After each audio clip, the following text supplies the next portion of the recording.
Sa labang pakyat ka, doon mo makikita kung sino talaga ang may galit sa liwanag mo.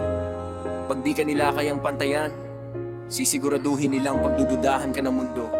Nakakatawa no, kapag tahimik kami na maliit ka, pero kapag nagsimula kang umangat, bigla ka magiging usapan nila. Mga matang puno ng inggit, habang ako'y nangangarap, bawat galaw binabantayan, parang may kasalanang hinahawak. Ngiti nila matamis, pero may laso ng dila. Mga artistang magaling umarte sa likod ng kamera, sila yung tipong gusto kang makita na sugatan, para maramdaman nilang may lamang sila sa laban. Mga pusong kulang sa pansin, kaya maingay, kahit sariling mundo nila di nila kayang harapin ng sabay. Mapagparangya, suot ang gintong kayabangan, pero kapag hinubad mo, takot lang ang laman. At habang pilit nila akong ibinabagsak sa lupa, mas lalo kong nakikita wala silang mararating talaga. Oh, bakit galit sa taong nangangarap?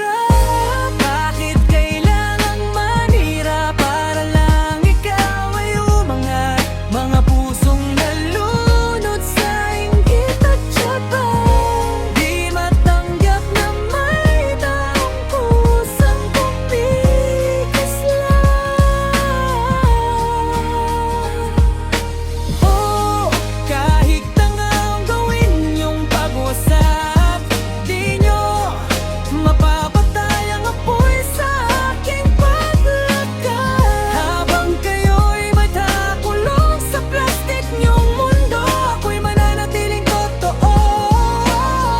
Kahit mag-isa lang ako. Yeah.